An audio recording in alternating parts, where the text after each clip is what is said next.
In the long and glorious history of the Imperium of Man, humanity has encountered hundreds of strange and dangerous Xeno creatures throughout the galaxy. Many of these Xeno abominations have plagued man since the Dark Age of technology, taking advantage of the Age of Strife when the ancient human empire was isolated and broken. As the Great Crusade liberated many of these oppressed and enslaved humans under Xeno control, they butchered the aliens that dared threaten mankind during its darkest hour. Just as many Xeno empires were destroyed by the Emperor and his warriors as were encountered during the Crusade. Some lucky aliens managed to escape the xenocide enacted by the vengeful wrath of the Imperium. They now lurk in the shadows in the deepest corners of the galaxy. Bitter and broken, these Xenos want revenge against humanity, but can never truly accomplish it.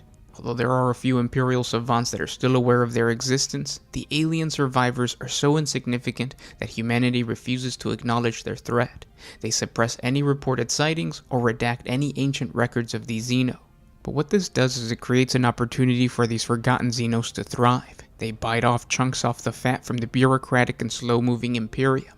Few Xeno epitomize this parasitic and vengeful notion more than the Lacrymol. Their greatest achievement wasn't the terror that they caused humans during the Age of Strife, but rather convincing man that they no longer exist.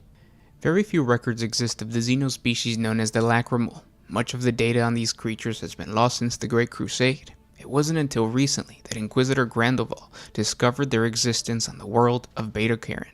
When he discovered this horrific alien species, Grandoval called an assembly of the Inquisition's Ordo Xenos, and had the Lacrymol declared a Xenos Horrificus, an imperial designation requiring that every member of this alien species be exterminated upon discovery. The descriptions that do exist of this Xenos paint a horrific picture of a large mass of flesh and limbs that are in constant motion, with only two black eyes remaining unchanged. This is the creature's true form, but the form that it actually usually takes is that of an average human. That is because the Lacrymol is a shapeshifter. They are capable of changing their appearance at will and use this to infiltrate their enemy's lair. But because they have ever only gotten caught aboard Imperial vessels, it is unknown how wide their shapeshifting abilities truly are. The humanoid form they take is usually that of their former victims. On top of being a shapeshifter, the Lacrymol is vampiric. It is the blood they drink that allows them the ability to shapeshift into that individual. The true danger is how quickly they can take on the shape of their victims. As soon as the blood is ingested, the Lacrymol begins deconstructing the DNA sequence and uses it as a blueprint for its new form. There are rumors that this process is not always perfect, and so the Lacrymol will not be 100% accurate to the original victim. If the difference can be identified in time, the Lacrymol's impersonation can be questioned, but once the Xeno feels like it has been detected, it will fight like a cornered wild animal. Records aren't clear if the Lacrymol can mimic voices either. The covert nature of the Xenos has made it incredibly difficult to track down.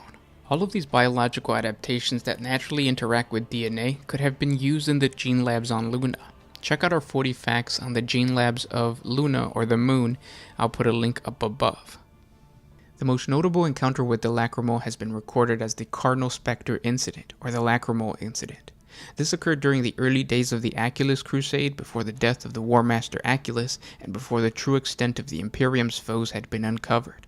As the Crusade fortified the region around the Well of Night, countless scouts ranged out in all directions, assessing new worlds for conquest and spying on heretical populations and blasphemous alien empires. They sent information streaming back to the War Master.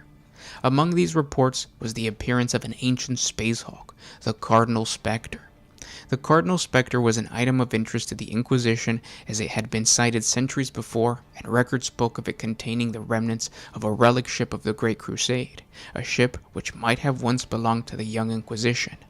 A mission was organized and led by Inquisitor Malus Dice of the Ordo Xenos and supported by a Death Watch kill team. It set off to find the Space Hawk's location. After months of false leads, Dice and his team finally tracked the Cardinal Spectre, following its erratic wake in the warp, to the edge of the cursed Crescent system, just beyond the boundaries of the Iron Collar.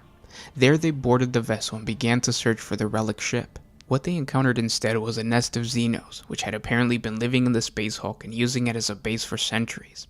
At first, the kill team thought they might be facing a Genestealer infestation, as clawed shapes moved in the shadows and hissing sounds were heard echoing down the corridors. It was not until almost too late that they realized that the aliens were shapeshifters. Laying deadly traps for the kill team, the aliens had some of their numbers appear as vile alien beasts or clawed horrors like gene stealers, and they drew the Battle Brothers, the Inquisitor, and his acolytes into a hunt.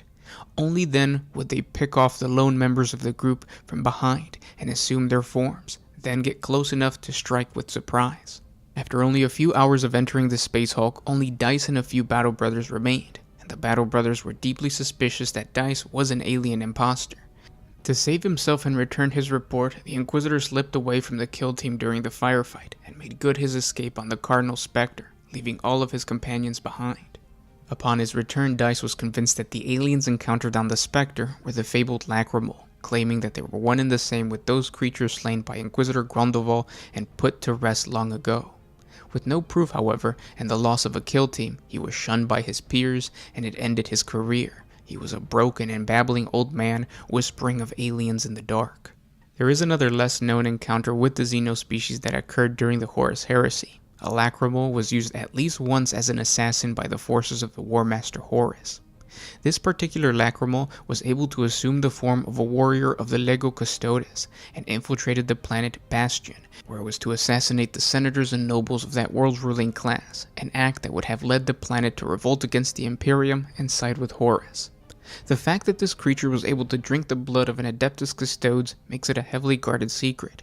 Few within the Imperium, other than the Custodes themselves, know of this encounter. It's worth remembering that the galaxy is teeming with countless other mysterious and often overlooked species like the Lacrymol. What secrets do these minor Xeno races hold? Are they mere footnotes in the grand history of the galaxy, or could they someday tip the scale of power within the lore? Stick around, there is more information on that in the next video. I'll see you guys in the next one. This was Gershwin with Online Syndicate, signing out.